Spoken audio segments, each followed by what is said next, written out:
absolutely. Well, as always, Yeah. at Setsi at Radius, we begin all things by giving thanks to the original stewards of various lives around. We give thanks to all our ancestors, all those who toiled, our compassionate compensation. We give thanks to all our elders and community stalwarts whose shoulders we stand on as we build, share, and learn together for our collective liberation and sovereignty. So we're reasoning with our beloved sisters Laurel and Ilhan about the Social Finance Forum and our excitements around being able to host and scale innovation and social impact within Canada. So I know that the Future of Good has been doing some incredible work for the past 2 years around this with partners like SVX and others. And it's really exciting to see the advancement of this work across Canada, coast to coast to coast. Is there anything you wanted to add, Laurel or Ilhan? First of all, I just want to acknowledge the beauty on this video here, the representation of the different geographical scopes that we're bringing into the space. So yeah, so thanks for agreeing to have this chat, Victor. I feel like this is, when Ilhan suggested, hey, let's just have a chat with Victor to talk about this. I was like, yeah, why not? That would be awesome. Yeah, for myself, I'm excited about the forum, excited about us creating a space of similar minds, creating a mind-heart connection as we talk about some of like these really important topics of bringing more democracy in how we deploy capital into our communities, and how communities can be more empowered, how they can feel more empowered with some of the decisions that are being made. And helping communities to be the ones making some of the decisions. So it's going to be an exciting time. I'm very happy that Radius has been, we've agreed to be one of the community partners. I've been with Radius for 4 months now. And the team is just amazing. The way how they think, and they really have helped me to kind of just be mindful of like focusing on not just the what, but the how. So how are we doing work in community? And so I think that's going to transform, or we're going to really see that reflected in the space that we're creating. So it's creating a space where everyone feels safe, they feel seen, we can all connect more than just from the minds, but also on the heart space, and really have some really healthy and very important conversations around social finance. Mm-hmm. Yeah, you said it brilliantly, Laurel. I'm like, I don't know if I have anything to add. That was perfect. I think one thing that's super exciting for our team and all of us, I think we've always been trying to figure out, okay, on that national scale of things, I think a lot of us are doing work in pockets in different spaces. And we've been following the work that Setsi's been doing. Victor, you were doing amazing things with your team. And so we're like getting into a space where we're in a similar space. You're hosting it in Toronto, we're hosting it here in Vancouver. And we're excited to also get to know the other folks that are hosting it in different regions as well, and build together and see what are people dreaming up? How can we collectively be a part of that dreaming? And yeah, bringing folks together in the regional spaces is definitely, we're excited. We're definitely excited. We just at Setsi, we just had a meeting at the venue in Toronto at the Learning and Enrichment Foundation with Anouk from Future of Good, and Gigi from the Setsi team, Shayna from the Setsi team, Effia, Sebastian, Asim from the Setsi team, and Sister Ma'at. And it was an incredible conversation to see how we can collaborate and really make sure that we amplify how far social finance has come in Canada, and the remarkable intersectionality in terms of our approaches to this work. So really excited. And I just found out recently that Dwayne is going to be there from Future of Good, Fanad is going to be there from Future of Good, Gabe Oatley's going to be there from Future of Good, as well as Charlene. So these are all friends in my head that we haven't been able to connect. So really excited to see all these folks come together to put on a remarkable gathering. And once again, brings together thought leaders and practitioners across the ecosystem.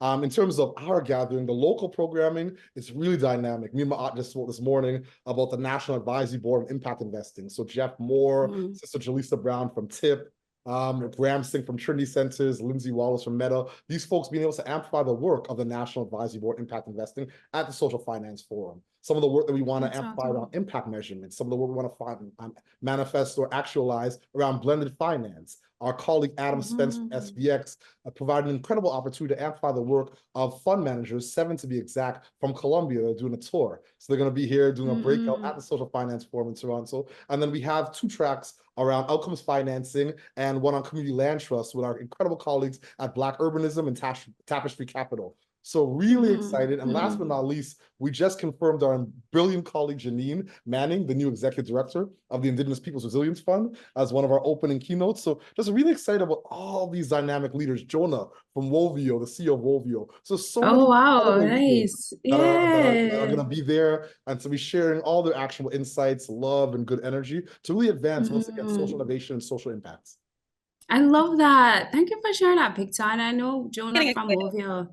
I know Jonah from Wovia well, and you know they're doing such an awesome job of really hoping to create a more community-based focus of saving, of building credit in Canada, and so that sounds awesome. And I think it really complements some of our work that we're working on for our local programming, which is to really help bring some visibility to ventures. You know, and this is a thing, you know, oftentimes in the social finance forums, there are often spaces that a lot of the investors are able to speak and their voices are heard. And it's really cool that we're, as community partners, really seeing the value of bridging that gap where investors are able to meet up with ventures, and ventures are able to meet up with social investors. And so we're looking to have that as a space that we can bridge those worlds together in Vancouver.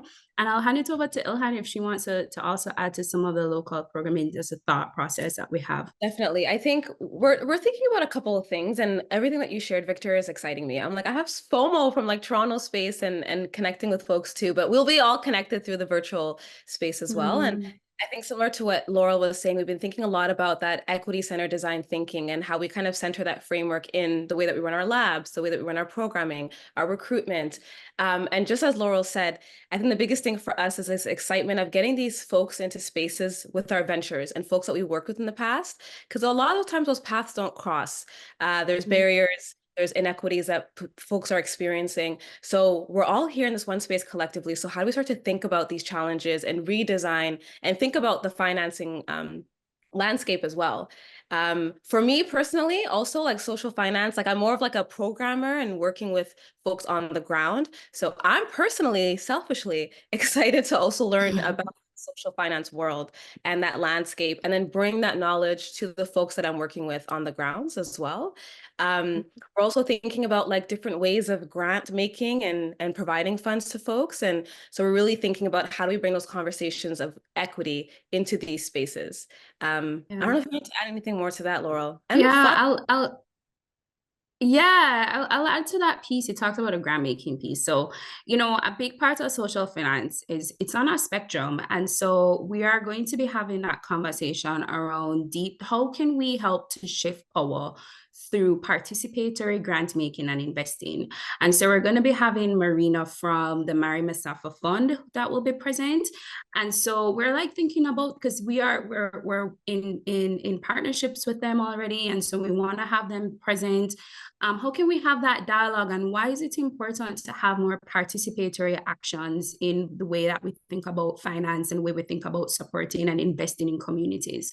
How can we create more of a win-win approach where investors can feel like they're a part of a journey of generating impact, and communities are empowered enough to make the decisions that matter to them, right? So we're really excited about creating that space. We've been in, you know, quite a bit of dialogue with a number of various fund managers in BC. So we want to create a space for fund managers to also feel seen and heard, and be able to dialogue and conversate about some of their overall outlook on the ecosystem in BC. So that's what we're also really excited about. And you know what? In all of this, Victor, we always talk about how can we embed joy? How can we create a space where we can use a strategy of joy, where like-minded people can come together and feel safe and feel as if we can really talk about some of the issues that really matter to us, right? So it's going to be a space of real deep connecting. We want people to feel connected and beyond just a forum, and also to be able to remember their whys. Why is it that we're working in this space? You know, Future of Good did an awesome wellness summit. Was it in a month ago? And one of the key things that came out of that summit was so many people that work in this space of social impact are burnt out. It's heavy stuff. This is heavy stuff. No matter where you are, what your background is, it is heavy stuff. And one of my key takeaways from that summit was we are all functioning and we're not really able to be vulnerable to say, hey, I'm tired. I just need to feel seen. I just need to feel heard, you know? And so we want to really create a space where people can feel held in the process of having some of these conversations around social finance, around participatory grant making and investing, and around just supporting and connecting with ventures. So, and how we're doing that, we're thinking about having some wellness breaks, some wellness moments embedded in there. But it's really a holistic experience, an experience of connecting, learning, and just feeling human in the process. Beautifully put. I love that. While we were talking, I got an email from our colleague, Catherine Babcock. So when you're talking about joy, I was thinking about, she always talks about bringing together brilliant minds and humble hearts. So I really think that the gathering is going to be incredible in terms of joy. But the email she sent me was a really specific around what she wants to share at the Toronto session, which is a 5-year trend analysis on the growth of all types of charitable assets across 3 types of charities. So private foundations, public foundations, and charitable organizations, with a particular focus on the investable assets, short-term and long-term investments, which could be directed towards impact investments aligned with charitable purposes. So once again, like, it's almost like folks' ears are burning. We're having this conversation, and while we're in the conversation, I see a ding come up. Hey, Vic, Social Finance Forum. And I'm like, what is this? And Catherine, the CEO of Capital W, is sharing exactly what she wants to share at the forum. So really excited to see, once again, how we can bring together brilliant minds and humble hearts around this work. So I'd love to, round off this conversation with, is there something that you'd like to get out of this in terms of serving your community better, or just anything that's like an incredible outcome that you'd like to see personally on behalf of how you can better serve community? Yeah, so here's the thing. I haven't worked on the investor side, so coming from one of the social finance wholesalers, and then also previously working at a non-for-profit, and then back now working with Radius. There's so many different worlds. Investors have one particular expectation of how they want to invest and how they measure impact, and what's their narrative around impact. And I find that ventures also have their own measures of impact, their own narrative of impact. And sometimes these narratives don't speak the same language. They're not speaking the same language. And so what tends to happen is that sometimes there's this investors don't feel. Sometimes what happens is, like, recipients of investments or funding can feel quite discouraged when their narratives are not being fully heard or not being fully seen, right? And then sometimes investors may be in just a different world and completely disconnected from some other realities of community. So all of that said, my hope and intent is that within the space where ventures are meeting investors and meeting community-based organizations, that our worlds can collide, and there's a more greater transparency of, like, what is impact from the different worlds and how we can really just strengthen what we're working towards together. So that's I think that's my hope, is that these worlds can come together and we can strengthen and co-create what that direct mission is. Yeah, I could quickly add a little bit. So on the opposite end, I think Laurel mentioned a little bit more about her background and work. And for me, being in Radius for quite some time now, I haven't been part of that funding broad ecosystem and landscape, but I've been more with working with the folks that are creating these interventions and these ventures and these apps. There's always excitement with the ideas. They're always equity centered, and the conversation and the barrier that we always face is when it comes to funding these folks beyond the ecosystem that we have. And the conversation's always, like, with funders and financiers, is like, equity is not sexy, right? How am I going to get that return in my investment? When we're really trying to address these social complexities. And so we hear the frustrations because we're on the grounds working with these folks. And I feel like this gives a beautiful opportunity for those folks to be invited into these spaces. And to have conversations with people that feel like, and I get it, everyone's busy, we're all hustling. And sometimes it's really hard to get moments of time with folks that are investing. So how do we get those conversations happening and building, similar to what Laurel was saying? So my hope is to really bridge those gaps, as Laurel just said it beautifully. That's incredible. That's incredible. I have similar sentiments. I really want to see intergenerational collaboration. I really want to see the term social finance resonate with folks that historically don't see themselves in that ecosystem, even though they may have been participating in the ecosystem since time immemorial in various ways. And I definitely want to see some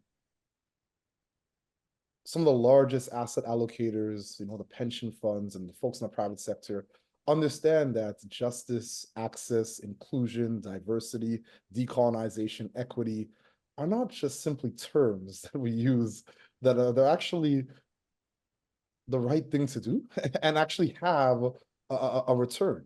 Like, there is a return when you create more just societies that center people and don't just center profits. So really looking to see how we can win hearts and minds, onboard folks that are traditionally unlikely allies in various ways, and most importantly, find ways and means to bridge the chasm in terms of some of our elders in our community and young people doing impact work. So really excited about just how we can amplify social innovation and social impact across the country and really bring social finance to the forefront. This incredible national gathering that's happening with the national programming being facilitated by Future of Good and just the scaffolding being provided by Future of Good and the remarkable colleagues Vinod, Anouk, Charlene, Gabe, Diane, Dwayne. There's so many. So once again, I'm just grateful for the opportunity to be able to collaborate with folks like yourself. Any closing thoughts or calls to action? I don't know, you just triggered more thoughts. You know, I just, you know, one of the things that I've also truly believe in terms of equity, you know, moving away from it being a nice to recognizing the value of it. And I think sometimes there's this misunderstanding around where value lies with equity. And from a business standpoint, from an investment standpoint, it can generate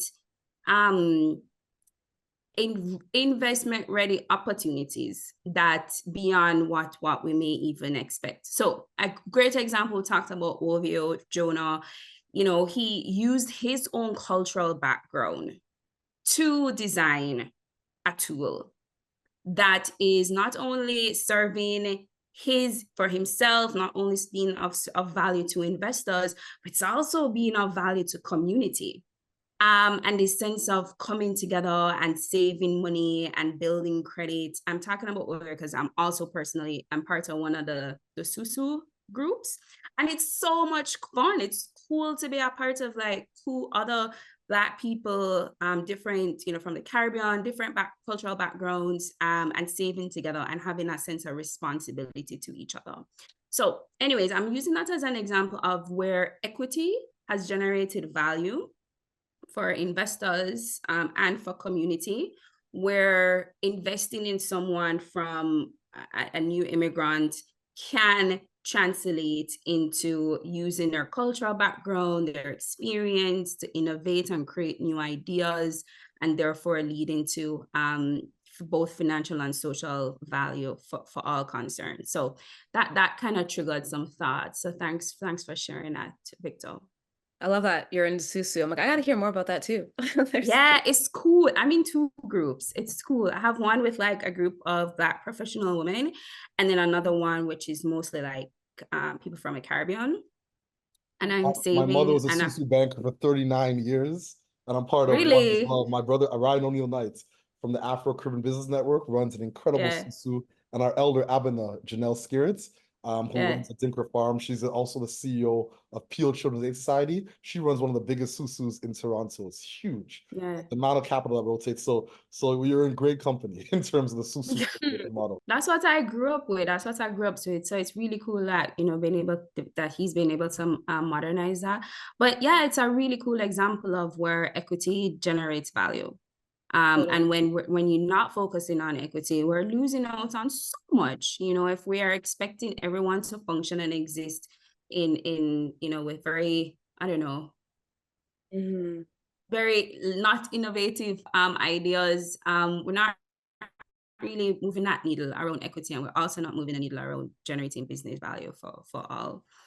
So yeah. And I think to bring it back, what you were saying, Victor, about like a call to action, I think for anyone who's watching this or listening to this, I think if it piqued your curiosity, if you're like really like, I'm down with what they're talking about, I'm curious to join that conversation, I want to make change, I want to see how we could shift that narrative and do it collectively with people, come join us on June 12th. Come join us. Yeah, come we join hope to see all us. that. Yeah. Asheo.